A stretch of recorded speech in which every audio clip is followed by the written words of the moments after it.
It's Mo.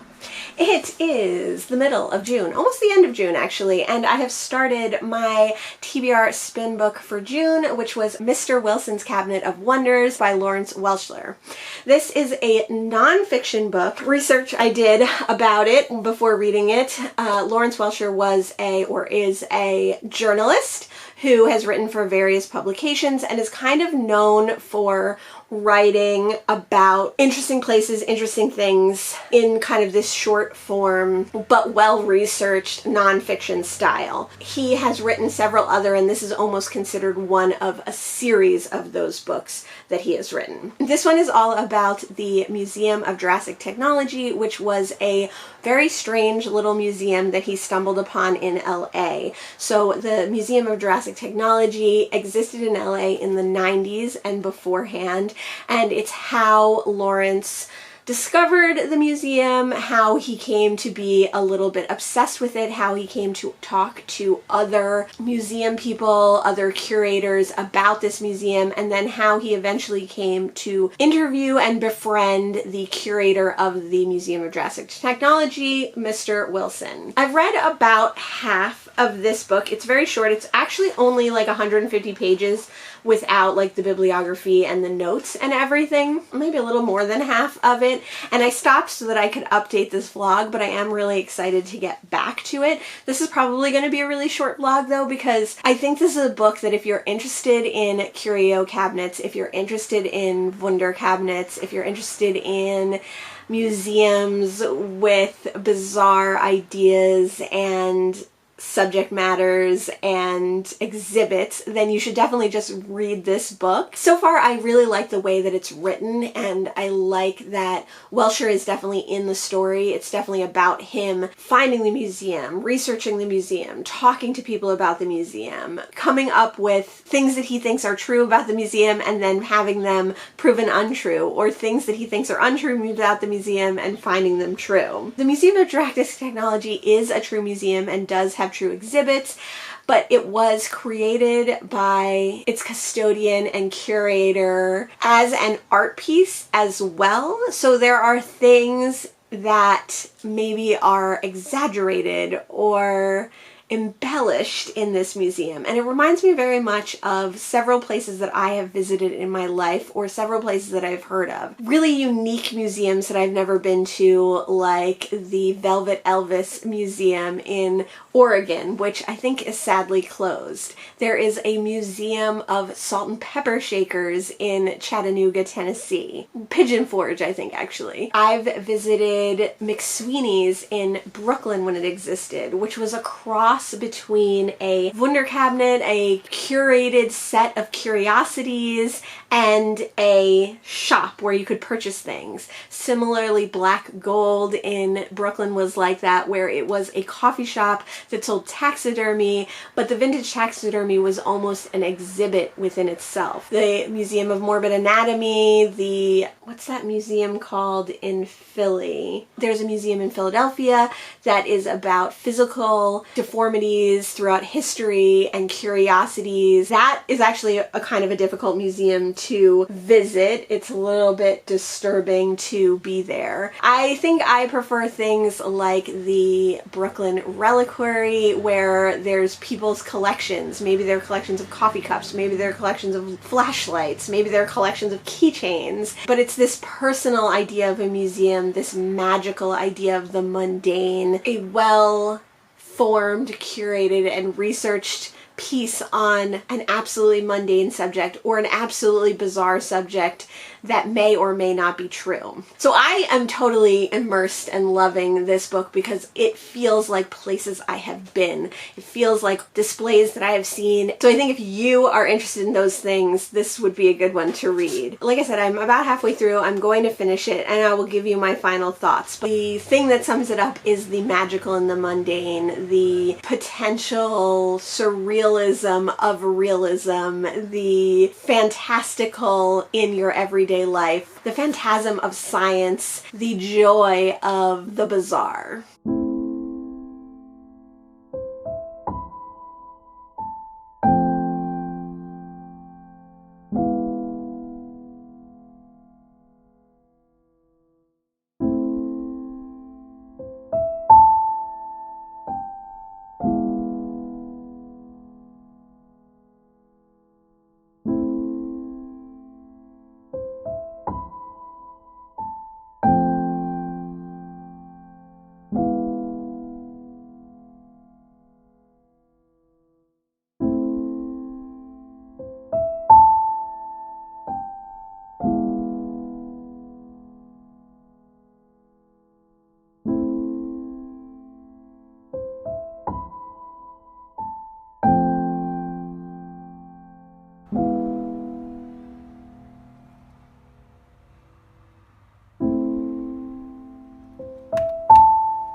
I have finished Mr. Wilson's Cabinet of Wonder, and I really enjoyed it.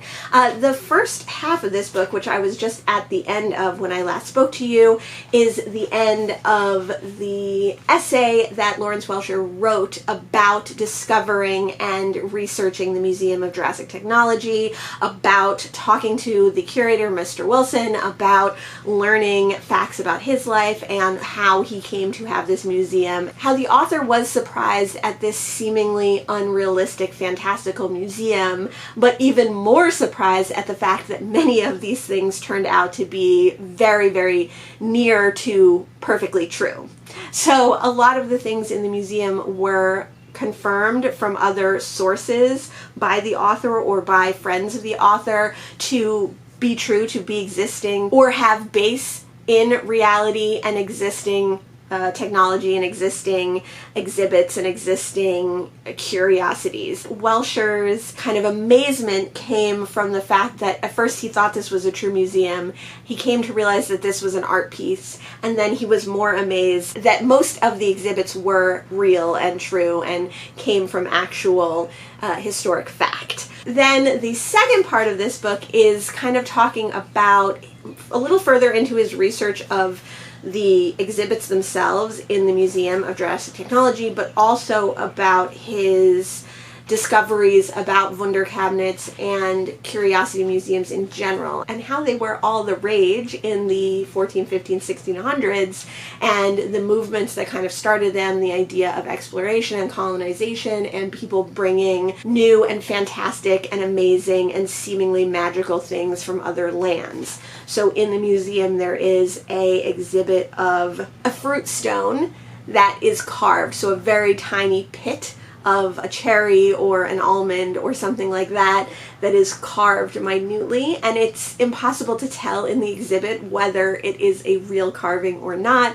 And you know, Lawrence Welcher was completely amazed to find out that there was historical precedence for people carving on such tiny things, which I think is interesting because I think we know that now in modern times, you know, in the TikTok / Instagram era, we are not surprised at all that people are carving things into leads of pencils or carving angels dancing on the head of a pin.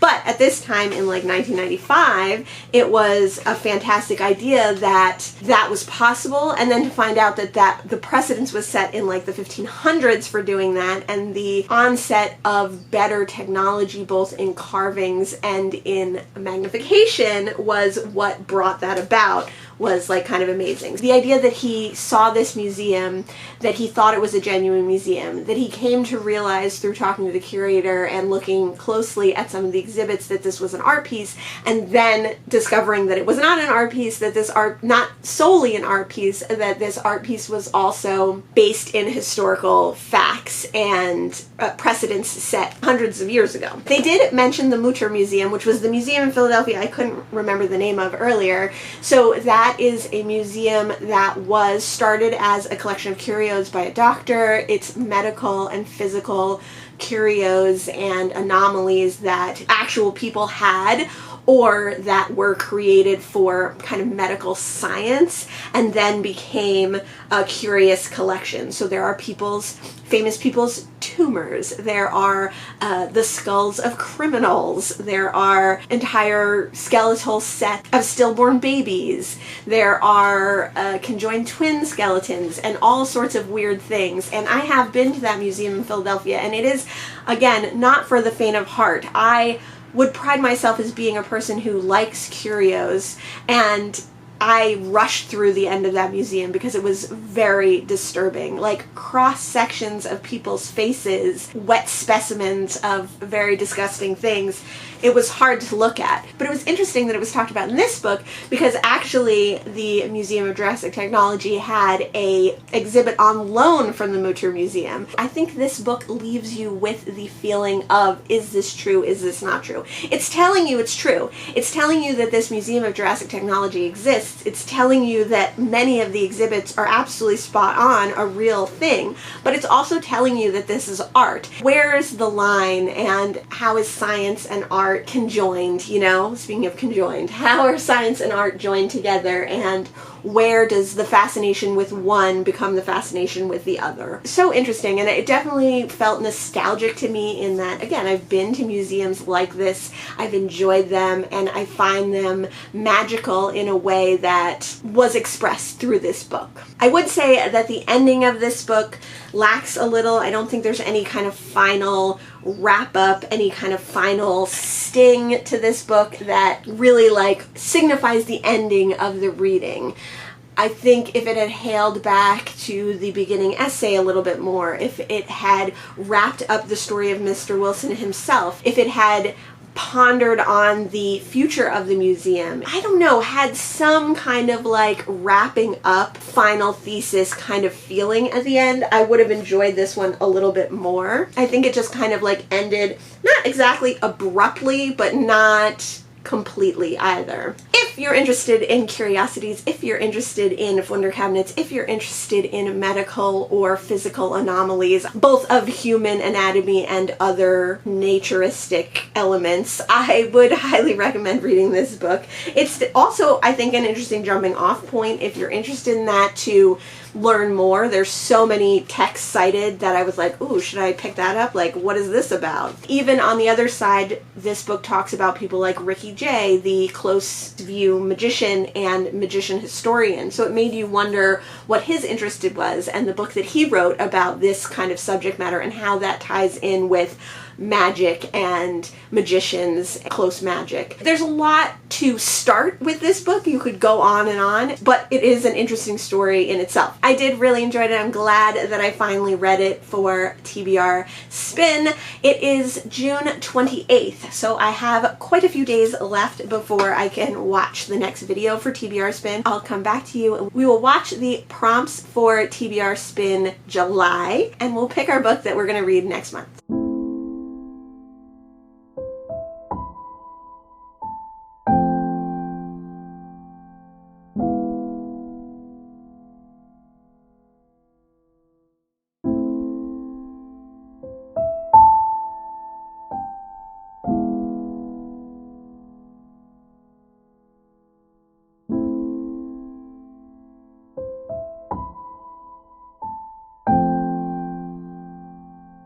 It is July 1st, so I have queued up Jill from the Book Bullies TBR Spin video. If you have been playing along, you will know that Jill and Sarah have been swapping videos. Let's really quick go over the books that I still have on my TBR Spin list. I still have Florida, which I did get in an earlier spin, but I haven't read yet or made a vlog about because it is a book of short stories. I read the first two, so I will be continuing this and making a vlog about it. And then I have Ruby Fruit Jungle by Rita Mae Brown, The Secrets of Nim by Robert C. O'Brien, The Bean Trees by Barbara Kingsolver, Severance by Ling Ma, As You Wish by Carrie Elwes, and the newest addition to my TBR Spin pile is The Adventures of Amina Al-Sarafi by Shannon Chakraborty.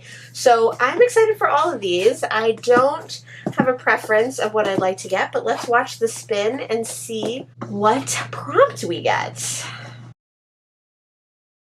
Okay, so the prompt landed on read a book within 10 years on either side of the year your crush was born. I don't love that prompt at all.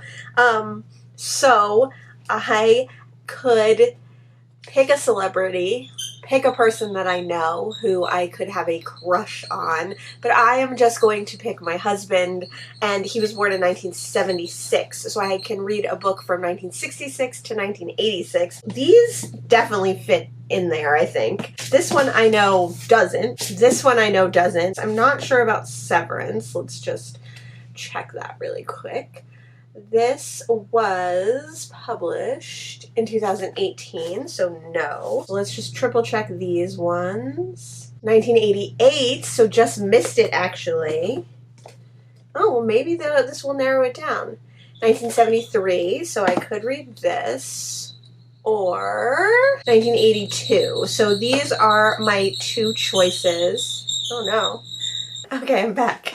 So my two choices are Ruby Fruit Jungle or The Secrets of Nim. I put Ruby Fruit Jungle on this list because I have been putting it off. So like I feel like I should read this one, but I think I'm gonna go with The Secrets of Nim by Robert C. O'Brien. This is about some rats, I think. I've definitely read this book. I've definitely seen the 1980s movie of it, but I really don't know what it's about exactly. I only remember certain parts that were like scary to me at the time. So I am going to go with The Secrets of Nim, and this is going to be my July pick for TBR Spin. If you are unfamiliar with TBR Spin, it is a game based on BookTube Spin and based on TBR Tackle that Jill at the Book Bully and Sarah from Freshly Read Books created this year for 2023. And at the beginning of the year, you pick 12 books. They have a wheel full of prompts which they spin each month. Once a prompt is used, it comes off the wheel.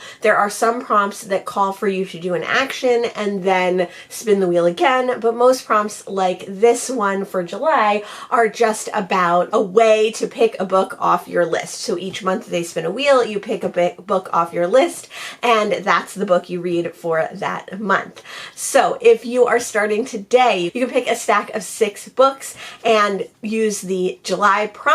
You could participate next month and pick a stack of 5 books. You can go back to the beginning and pick a stack of 12 books and start in January's prompts. It is a super fun way to read things off your TBR. I tend to put books on that I have been wanting to get to but just am not picking up, or things that intimidate me, or things that I don't think I'll be getting to anytime soon, so the spin is a way to get to them sooner. Definitely feel free to check out all the playlists that I have linked below. I have my TBR Spin playlist, I have my TBR Tackles playlist, I have my BookTube Spin playlist, and I have Jill and Sarah's linked below as well. So let me know if you're playing. Let me know what your book for June was and if you enjoyed it. Let me know what your book for July is if you've picked your new book. Thanks so much for joining me today, and I'll see you in the next one. Bye!